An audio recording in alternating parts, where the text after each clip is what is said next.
She often told herself that time had stolen nothing from her, that she was still strong, still graceful, still capable of moving through the world as if she had never been touched by loneliness. Yet when the nights grew long and the corridors of her small apartment echoed with silence, she could feel the weight of years pressing softly, invisibly, upon her heart.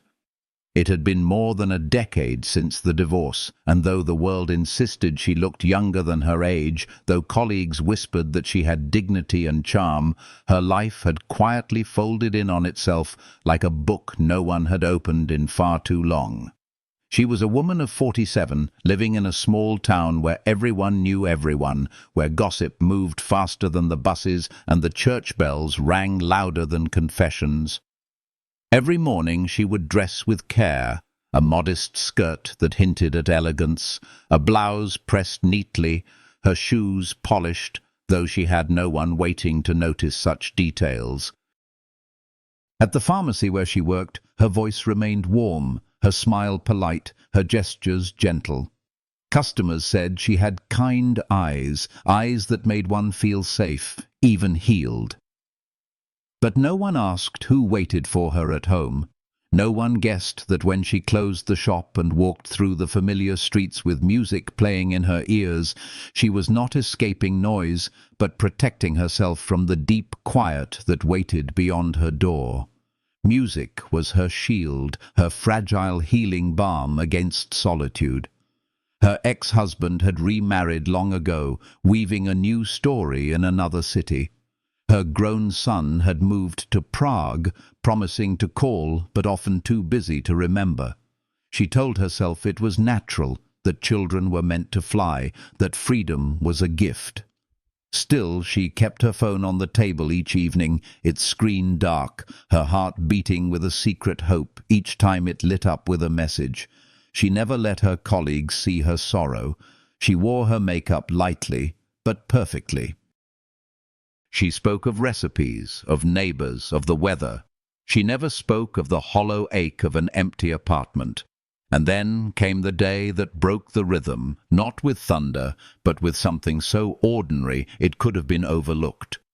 She had stretched to reach a box of ointments on the top shelf in the storeroom. A sudden crack of pain spread through her back, sharp and merciless, and she gasped as if her body had betrayed her. By evening she could hardly move.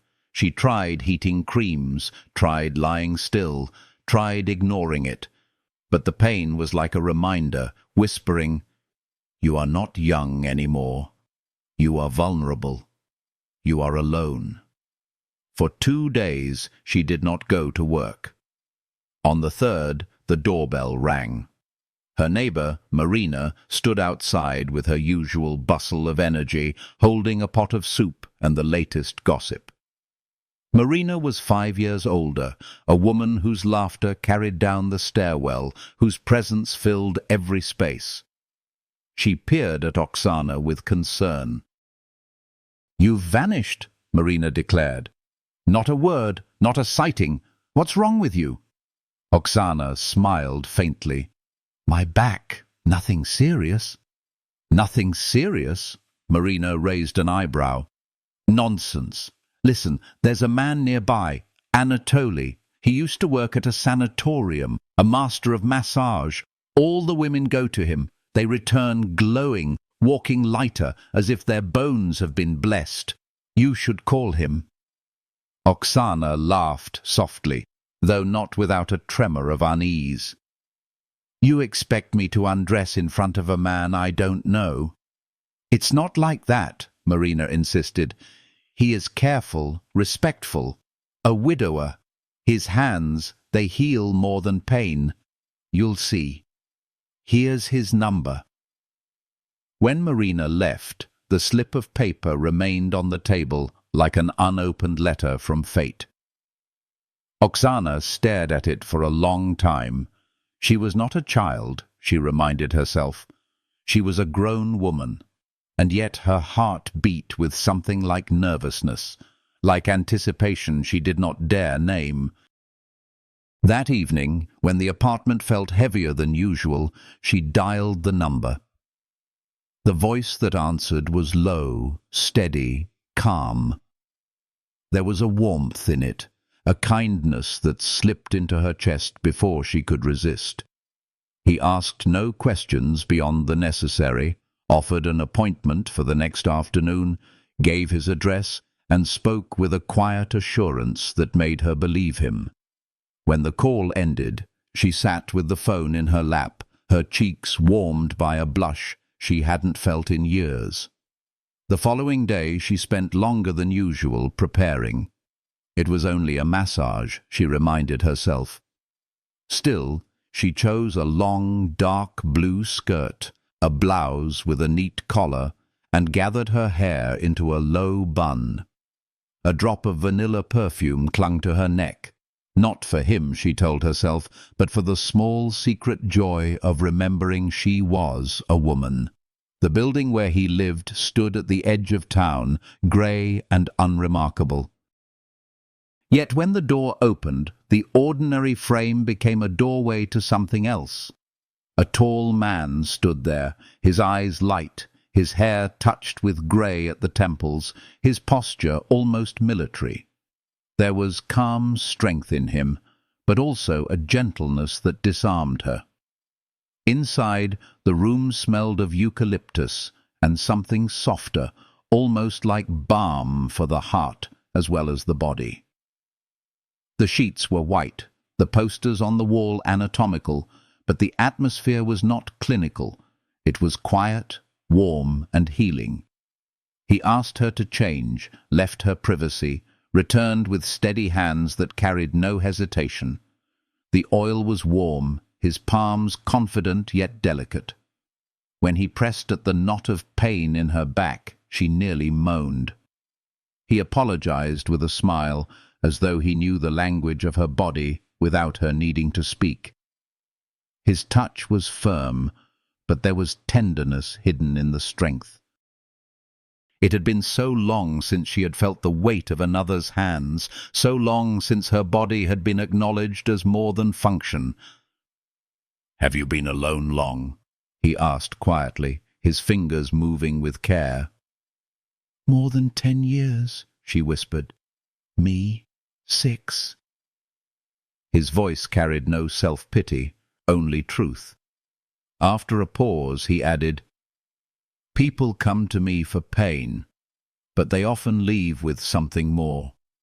Relief, peace, or simply the feeling that they have been seen." Her breath caught. His words touched something deeper than muscle, something she had buried. She left that day with her coat draped carefully over her shoulders by his hands. With his gaze lingering like a soft fire, she carried home with her.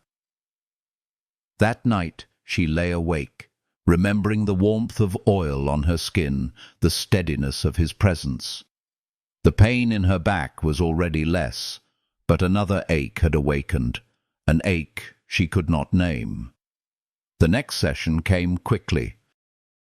She dressed with care again, this time in a burgundy dress that flowed with her movements. She told herself it was comfort she wanted. But in the mirror she saw a woman who wanted to be noticed. When she arrived, the room was the same, but the music was different, slower, deeper, carrying the promise of something more intimate. His eyes lingered when he greeted her, and she knew he had noticed the change. His hands traced her neck, her shoulders, her sides. He asked gently if she was comfortable, if she felt at ease. She could only nod, her breath shallow, her heart racing as though she were a girl again.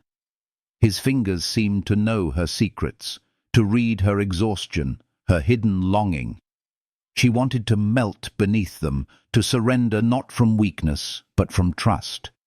"You carry so much inside," he murmured, as if he could feel the years of silence embedded in her muscles. And she did.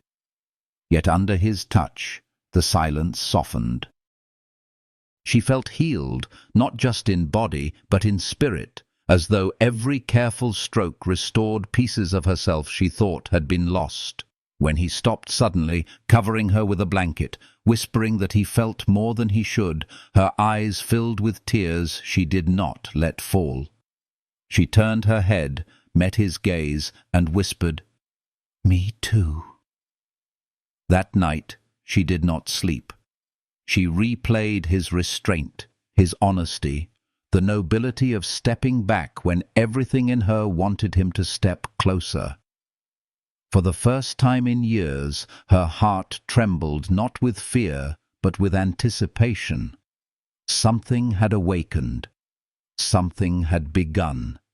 And in the quiet of her apartment, with the faint scent of eucalyptus still clinging to her hair, she realized that healing was not only for the body. Sometimes healing came in the form of a voice, a pair of steady hands, or a gaze that saw you completely. Sometimes healing came disguised as love, knocking softly at the door of your life when you least expected it. The following day dawned with a kind of clarity she hadn't felt in years. The light outside her window carried a promise, soft and golden, spilling over her curtains and across the floor as if urging her to rise, to step into a story that was still unfolding. She found herself humming while preparing tea, her movements lighter, her reflection in the mirror almost unrecognizable. The loneliness that had once etched itself into the corners of her mouth seemed to have softened, replaced by something gentler, more open. She told herself it was absurd to feel this way over 2 simple sessions, over a man she hardly knew. And yet, every note of his voice, every healing press of his fingertips had reached places deeper than words. She dressed carefully that morning, not out of vanity, but from a tender desire to honor herself. Black leggings, a loose wrap shirt of white that slipped casually from her shoulder, a cardigan for modesty. The outfit felt natural, cozy, yet somehow charged with the quiet electricity of expectation. She paused before the mirror, touched her cheek, and whispered to her reflection, "You're alive." When she reached his door, he opened it almost instantly, as if he had been waiting. He looked unchanged, yet she noticed everything. The slight tousle of his hair, the simple grey sweater, the way his eyes softened when they met hers. He said little, only stepped aside and let her enter. The silence between them was not empty. It was filled with unspoken recognition. He offered her the robe, and though the gesture was professional, his fingers lingered a fraction longer when they brushed hers. She slipped behind the screen, changed quickly, and emerged with her heart beating in her throat. He guided her gently to the couch, his voice lower than usual. "Today, we'll work on your neck and shoulders. That's where the weight of anxiety lives." She lay down, her skin prickling before he even touched her, aware of every sound, the faint strains of music, the rhythm of his breath, the steady beat of her own heart. His fingers began their slow journey along her neck, kneading gently, tracing the line where tension had built over years of holding everything inside. The sensation was at once soothing and overwhelming, a healing paradox of release and awakening. "Do you feel this?" he asked softly, pressing into a knot at the base of her neck. "Yes," she whispered, her voice trembling. He said nothing, but his hands continued, patient, deliberate. She closed her eyes, letting herself drift, surrendering to the sensation of being cared for. It was not just massage, not just therapy.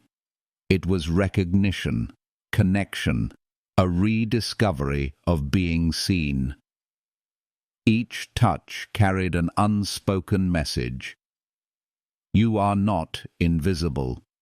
You are worth gentleness.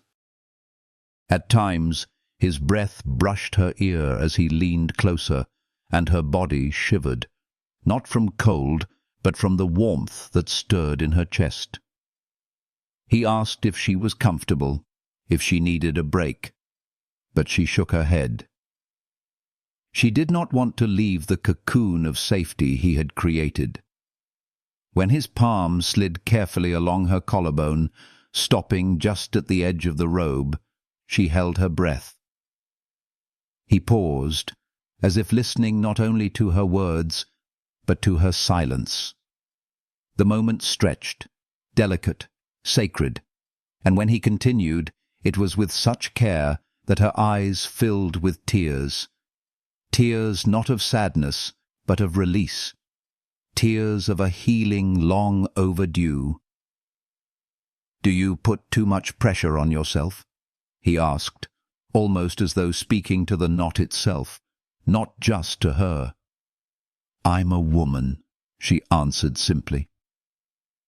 He chuckled softly, not mockingly, but with understanding. His thumb lingered at her shoulder before moving downward, restoring, unraveling. She felt as though her body was slowly remembering itself, reclaiming its right to softness, to tenderness. When he asked her to sit up so he could work her shoulders, she obeyed, her robe slipping slightly, revealing the delicate line of her neck. His hands cupped her shoulders firmly, his thumbs moving in circles that melted her resistance. Then, with a hesitation so brief it might have been imagined, he let the back of his hand brush her cheek. "Forgive me," he murmured. "I think I've crossed the line." She turned to face him, her breath catching, her lips parted as if she might speak, but no words came. Their faces were close. Too close for strangers, too close for patient and healer, and yet it felt inevitable. The air grew heavy between them, thick with what neither dared confess. "I'm not afraid," she said finally, her voice low but steady. "Just don't leave." Something changed in his eyes, a softening that was not weakness, but acceptance. His hand lingered on her shoulder, his other resting at her back, steady, grounding. He did not rush, he did not claim. He simply remained, present, a man holding a woman in a space where healing had become intimacy. When she lay down again, he explained that he wanted to try something more focused for her lower back. His voice was careful, his words chosen with respect, waiting for her consent. She gave it with a nod. A bolster was placed under her stomach, her body tilted, exposed yet protected. His hands moved deliberately, pressing deep into the line between her back and hips.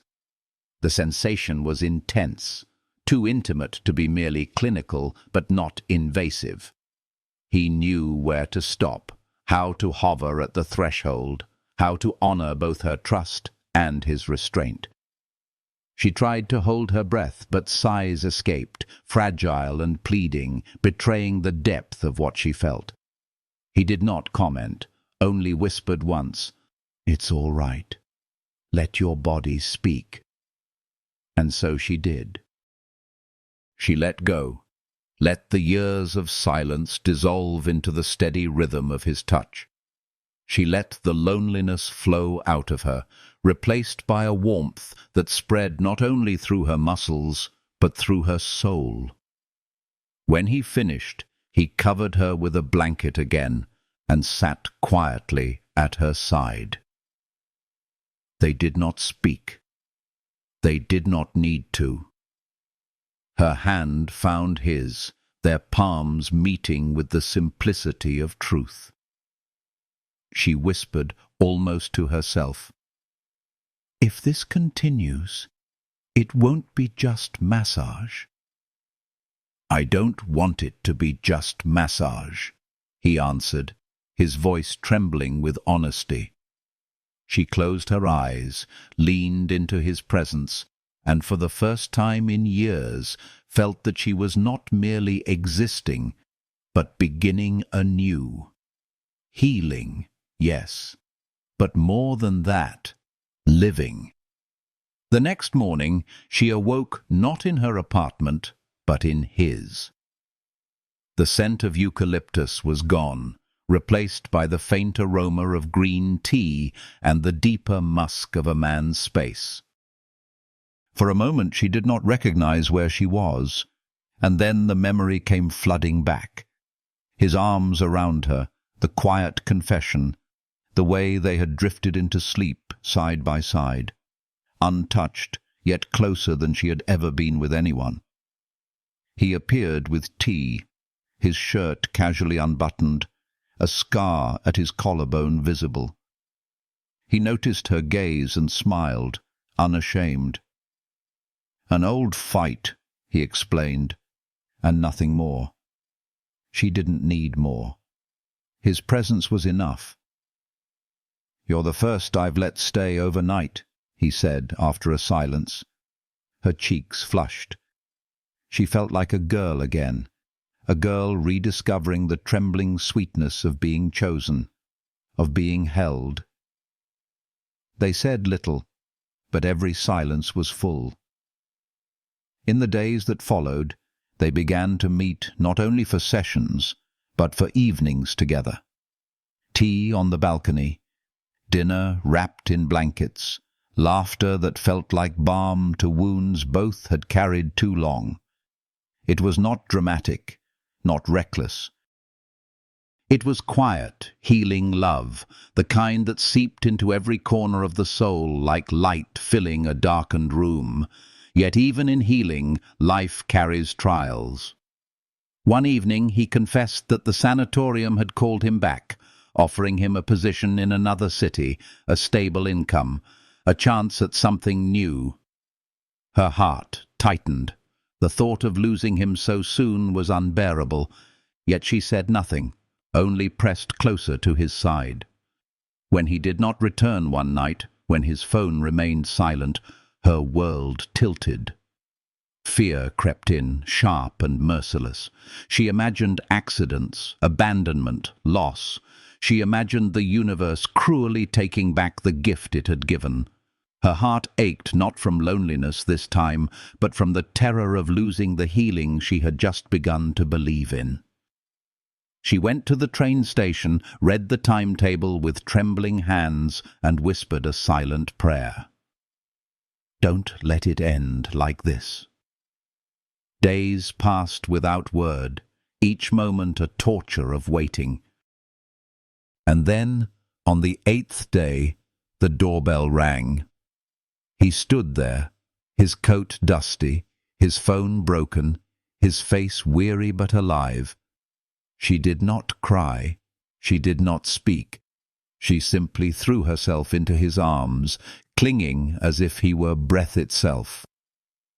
"I thought I lost you," she whispered against his shoulder. "Not yet," he answered, his voice shaking. "Not ever, if you'll still have me." In that moment, among the shoes by the door and the scattered fragments of ordinary life, she felt something extraordinary. Home. Not the home of walls and furniture, but the home of hearts finding each other, healing, complete and unshakable. And as she held him, she realized that love had not abandoned her after all. It had only waited, patient and tender, until she was ready to be healed. The days that followed felt like pages turning in a book she had forgotten she was allowed to read. Each morning brought with it a new rhythm, a melody composed of 2 heartbeats instead of 1. Gone were the hours she once filled with silence. Gone were the nights when she wrapped herself only in blankets. Now she wrapped herself in his presence, in the quiet certainty that when she turned, he would be there. It was not a love of sudden storms or wild declarations. Theirs was a love of healing, of gentle hands and slow revelations. Anatoly was not a man of many words, but each look, each touch carried a weight that spoke more than speeches ever could. He would place a cup of tea before her without asking how she liked it, already knowing. He would notice when she tightened her jaw at some unspoken worry, and with a single palm pressed against her back, he would ease it away. She, in turn, found herself watching the way his shoulders moved when he cooked, the way his brows softened when he read, the faint smile that appeared when she laughed at her own stories. One evening, they sat on his balcony, the city lights shimmering below like constellations scattered across the earth. The air was cool, scented with roasted pumpkin from the dinner he had prepared. Candles flickered between them, soft golden flames swaying like their uncertain hopes. He reached across the table and stroked her hand, his thumb tracing slow circles over her skin. The motion was steady, healing, grounding, as if to remind her that she was here, alive, cherished. "You spoil me," he murmured, when she handed him a jar of honey from her village, along with her carefully prepared ginger tincture. "You heal me," she replied. "It seems fair." They smiled at each other in the quiet way lovers smile when words are unnecessary, when the heart itself speaks clearly. Yet even in the warmth of this newfound closeness, a shadow lingered. That night, after dinner, he became restless. His hands, usually so sure and calm, trembled slightly when he set down his glass. She noticed at once. "You're strange tonight," she said softly. "Is something wrong?" He sighed, staring out into the distance. "The sanatorium called again. They want me to return. A good position, good salary, near Dnipro. It's stability. A chance at a new life." Her heart contracted. She had expected this, yet the reality of it felt like the ground shifting beneath her. "And?" she whispered. He turned to her, his eyes heavy with both hope and fear. "And I would like you to come with me. But I'm not asking, because I know you have your life here, your work, your memories. I don't want to take you from everything you've built. But I also—" His voice broke, and he looked down at their joined hands. "I'm afraid of being alone again." Her throat tightened. She pressed closer, resting her cheek on his shoulder, her silence an answer she could not yet form into words. "Let me think," she said finally, her voice trembling. The next morning, she awoke alone. The bed was cold, the apartment strangely still. On the pillow lay a note in his neat handwriting. "Went to do paperwork. I'll be back in the evening. Don't be afraid. I'm not disappearing, just giving you space. Tea." But he did not return that evening, nor the one after. His phone went unanswered, her messages unread. Fear grew inside her like a storm. The thought that love had found her, only to vanish again, was unbearable. She tried to distract herself at the pharmacy, speaking to customers with forced smiles, but each moment away from him was a reminder of how much she needed him. Finally, unable to bear the silence, she went to the train station. Her eyes scanned the schedule board until she found it. Train to Dnipro, 14:20, 17:40. The sight hollowed her out. Had he left already? Had she waited too long? She sent him one last message. "I haven't changed my mind. If you still want to, I'll go with you. But I need to know you're near." The message did not deliver. A week passed. Each day dragged like an eternity. She lived in fragments, tea left untouched, her bed unslept in, her heart racing at every sound at the door. She told herself she had been foolish to hope, foolish to believe that healing could last. Yet, beneath her despair was the fragile ember of longing, refusing to die. And then, on the 8th day, the doorbell rang. When she opened the door, he was there, dusty coat, scratched phone in his hand, eyes filled with exhaustion and something deeper, desperation. "I'm sorry," he whispered, his voice raw. "There was an accident. The car is gone, the phone drowned. But I—" She did not let him finish. She threw herself into his arms, holding him as if he were air itself, as if letting go would mean suffocating. His body shook against hers, his breath uneven, his heart racing in time with her own. "I thought it was too late," he said against her hair. "Not yet," she whispered fiercely. Then, trying to lighten the weight of terror, she added, "But if you disappear again, I'll strangle you." He laughed through his tears, a sound both broken and beautiful. They stood in the hallway, among shoes and coats, in a ridiculous pose that felt like the truest home she had ever known.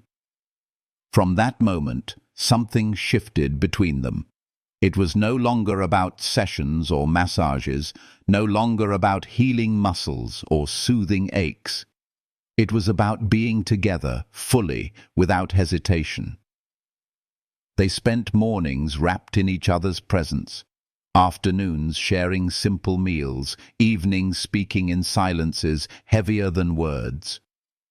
One morning she woke to find him tracing his fingers gently along her arm, as if memorizing her. "What are you doing?" she asked sleepily. "Learning you," he replied. "Every line, every mark. You've lived so much, and it's all here. It's beautiful." She smiled, tears pricking her eyes. "I feel like a woman again." "Not a shadow." "You've always been a woman," he said, his voice low and certain. "Strong, soft, alive. You just forgot. Let me help you remember." His words settled in her heart like a healing balm, dissolving years of silence and doubt. She pressed closer, breathing in the scent of him, the warmth of him, the truth of him. Later that week, they danced for the first time. There was no music, only the quiet rhythm of their breaths, the shuffle of their feet across the rug. He guided her gently, his hand firm at her waist, hers resting over his heart. It was clumsy, imperfect, yet more intimate than any waltz in a grand hall. "You should dance more," he murmured. "Your body was not made to stand still." "Maybe," she answered softly. "If you're near, I'll dare." And so, slowly, she did dare. To laugh louder, to speak freer, to wear dresses that flowed instead of hiding her. Each step was a piece of herself returned, a reminder that healing was not only about mended bones, but about rekindled fire. Still, life tested them again. There were whispers from neighbors, curious glances from colleagues, questions she could not answer without revealing too much of her heart. She learned to ignore them, to focus on the warmth waiting for her at his door. One evening, while he massaged her feet, each touch like a whispered confession, she realized something. She was no longer afraid. Not of being judged, not of being left, not of being herself. She leaned back, closed her eyes, and let herself drift, knowing she was safe, cherished, healed. When he finally kissed her, softly, reverently, as if afraid she might vanish, the world seemed to stop. It was not the kiss of a beginning, nor the kiss of desperation. It was the kiss of recognition, of two souls who had found each other at last. In that moment, she understood. Healing and love were not separate journeys. They were one and the same, woven together in every touch, every silence, every gaze. And as she pressed closer, her hand against his heart, she knew she had come home. The days melted into weeks, and the weeks into months, but neither of them measured time by the calendar anymore. Time was counted in cups of tea shared at dawn, in the way his hand brushed her cheek when she laughed, in the evenings spent wrapped in blankets on the balcony where the sky itself seemed to lean closer to listen. Life had shifted, quietly but completely, until it was no longer about surviving, but about living, about breathing with someone beside you, about feeling the warmth of healing spread from the heart outward.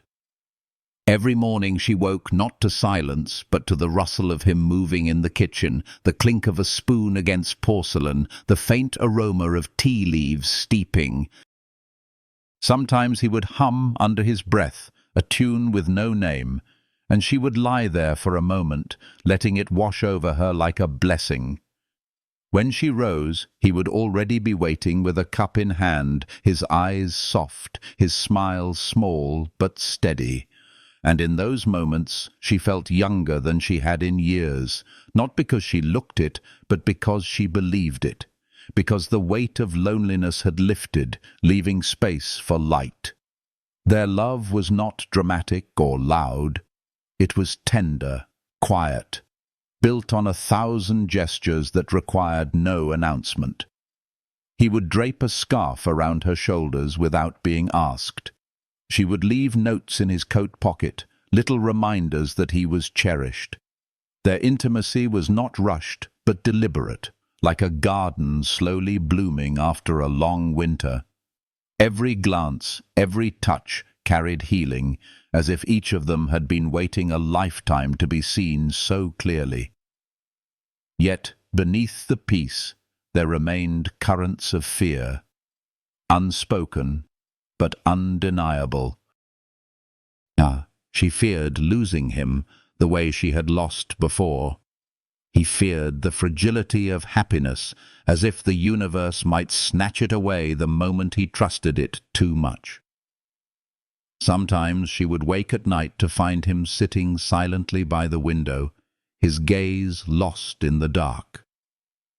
When she touched his shoulder, he would smile faintly, kiss her hand, and whisper, "Go back to sleep." But she knew. She knew he carried wounds invisible to the eye. One evening, when the air was thick with summer and the hum of cicadas filled the silence, he finally spoke. They were lying side by side, her head resting on his chest, listening to the steady rhythm of his heart. "I almost didn't come back to you," he admitted, his voice rough, his fingers tracing idle patterns along her arm.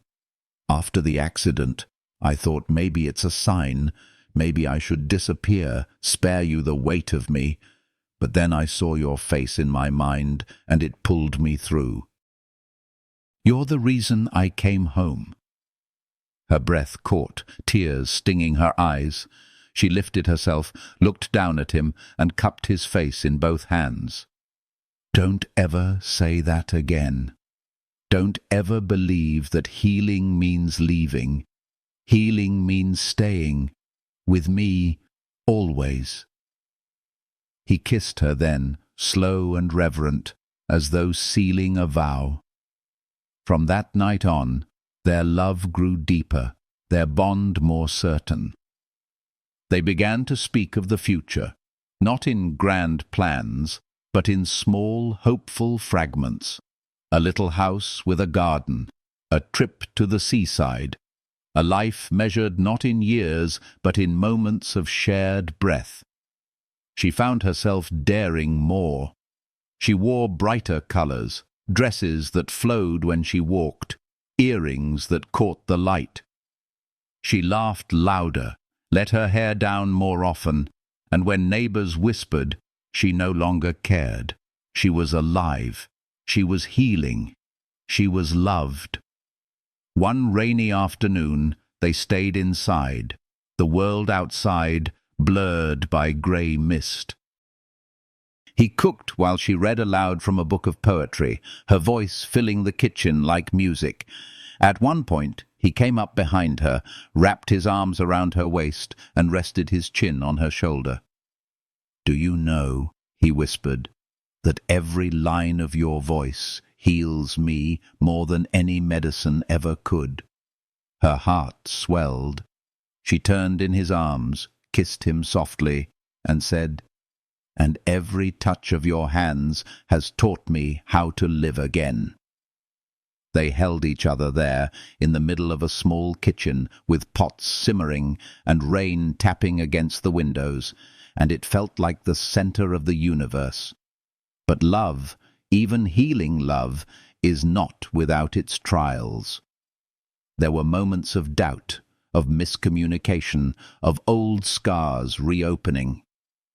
One evening, after a particularly long day at the pharmacy, she came to him weary and distracted.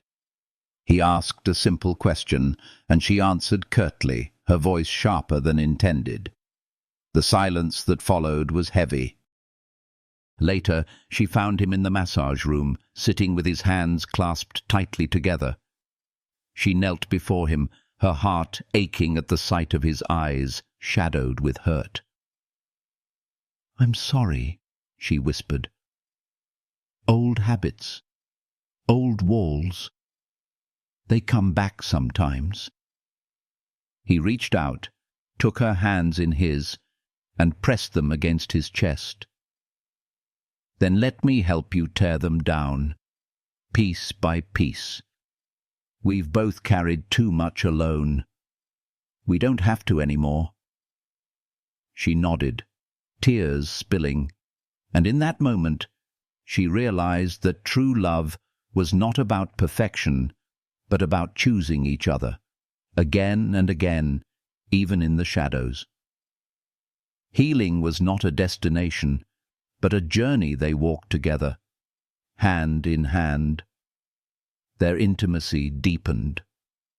Nights were no longer filled with restless tossing, but with whispers, with laughter, with the kind of closeness that asked for nothing, but gave everything. When he touched her, it was never hurried, never careless. His hands spoke a language of reverence, tracing not just her body, but her history, her pain, her resilience. And she, in turn, let herself open, let herself be vulnerable in ways she had never dared. She found healing in his arms, not because he fixed her, but because he loved her even in her brokenness. One night, after hours of simply lying together, he asked, "Do you believe in second chances?" She smiled, her fingers running through his hair. "I believe in us. Isn't that the same thing?" He kissed her forehead and whispered, "Then I'll never stop thanking whatever brought me to your door." The seasons changed. Autumn came, painting the trees in gold and fire. They walked hand in hand through the market, buying apples and honey, laughing like children. He carried the bags, she carried his arm, and together they carried the quiet joy of belonging. At night, as the first chill crept in, they curled beneath thick blankets, her head tucked beneath his chin. He would tell her stories from his youth, some filled with mischief, others tinged with sorrow, and she would listen, weaving them into the fabric of her love for him. He, in turn, loved her stories too, the little details of her days at the pharmacy, the memories of her son as a child, the dreams she never thought she would share with anyone again. They were not young, but in each other's arms they felt reborn. Healing had made them whole, but love had made them eternal. One evening, while watching the last light fade from the horizon, He turned to her with a question that hung in the air like a promise. "Will you come with me, wherever life takes us? Not tomorrow, not next year, always." Her eyes glistened. She took his face in her hands, kissed him deeply, and whispered, "Always." And in that word lay everything: the healing of the past, the joy of the present, and the promise of a future built not on fear, but on love. Winter arrived quietly, as if it had tiptoed into their lives while they weren't watching. Frost gathered at the edges of windows, and the night stretched long and deep. Yet inside, their little world glowed with warmth. A kettle forever hummed on the stove, blankets were piled thick on the couch, and the faint scent of cinnamon and ginger clung to the air like a memory of summer. She used to dread this season, for it had always magnified her loneliness. But now, winter felt different. Winter had become a time of closeness, of whispered words in the dark, of healing laughter over steaming bowls of soup. Each morning she awoke to the sight of Anatoly beside her. His breathing was steady, his presence grounding, and she often lingered for long minutes, simply watching him. She studied the faint scar along his jaw, the grey strands in his hair, the lines at the corners of his eyes that deepened when he smiled. She no longer saw them as flaws, but as proof of a life lived, of resilience, of survival. To her, every mark on his body told a story, and every story was now woven into her own. Sometimes he would stir and catch her staring. "What are you thinking?" he would murmur, still half asleep. "That you're here," she'd answer simply. And he would smile, pull her closer, and whisper, "Always." Their love was not dramatic, it did not shout.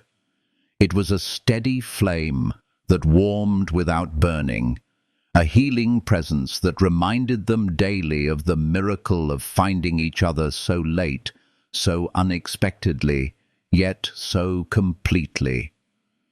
On weekends, they ventured into the town together. Neighbors noticed. Some whispered, some smiled knowingly, some raised their brows. But she no longer cared. Her hand in his was enough. They strolled through the market, bought bread still warm from the oven, shared roasted chestnuts in the square.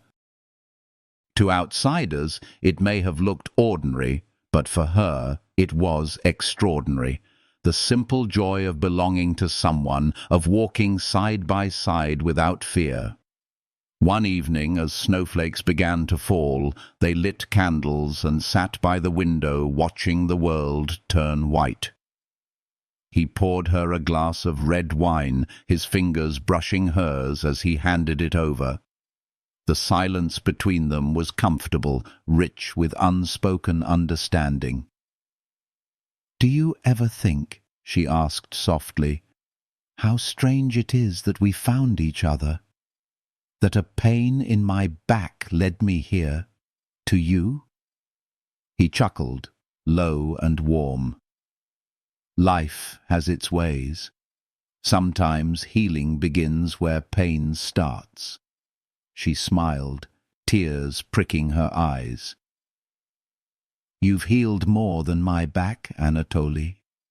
You've healed my heart." He took her glass, set it aside, and cupped her face gently in his hands. "And you've healed mine. I was a man moving through shadows, and you gave me light." Their lips met then, slow and unhurried, a kiss that was less about passion and more about gratitude. A kiss that said, "Thank you for existing. Thank you for staying."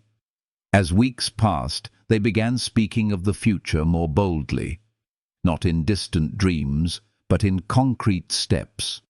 Perhaps they would move to the countryside, plant a garden, raise bees for honey. Perhaps they would travel, see the sea, walk along its endless shore. Every idea felt possible because they were together. Yet even as joy filled their days, fear lingered at the edges. One evening she confessed, "Sometimes I'm terrified, afraid that one morning I'll wake up and you'll be gone, that this is all too good to last."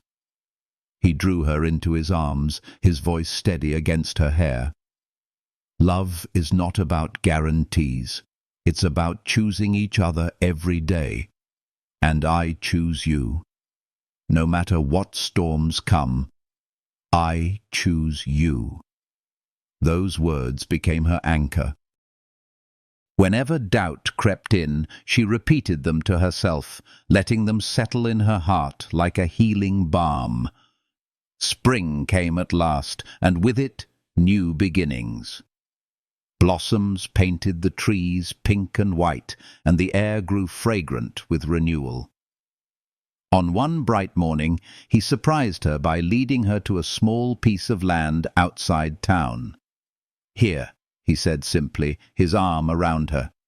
"Imagine a house here, a garden, a place that's ours." She looked at him, her eyes wide. "You mean it?" He nodded. "I've lived long enough without a home that felt true. With you, I want to build one." Her throat tightened, emotion overwhelming her. She kissed him, the wind carrying away her whispered promise. "Then let's build it.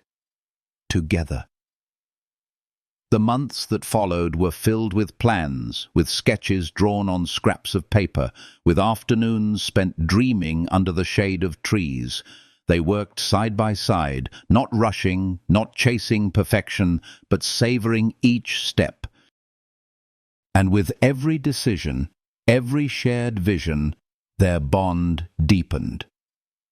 One night, as they lay in bed, he traced his fingers down her arm and whispered, "Do you know what I've learned?"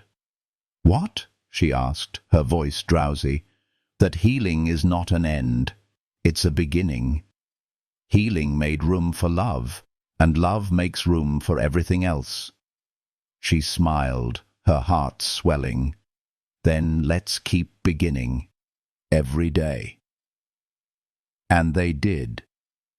They built a life not of grand gestures but of endless tenderness. A life of mornings filled with shared tea, of evenings filled with quiet laughter, of seasons that passed not in loneliness but in companionship. They healed together, they grew together, and in each other's presence they found not just love, but home. And if you, dear listener, have felt even a flicker of warmth in their story, if it has reminded you that love can come when you least expect it, that healing is possible even after years of silence, then let this story linger in your heart. If this tale has touched your soul, if it has brought light into your evening or reminded you of the beauty of second chances, I invite you to share a little healing back. Leave a comment with your thoughts, subscribe to stay close to stories like this, and let your voice join ours. Every like, every word, every gesture you give is a thread in this tapestry of connection. And remember, love is never late, healing is never wasted, and hope is never wrong. So, if you believe, stay, subscribe, comment, and walk this journey with us. For the story does not end here. It begins anew, with you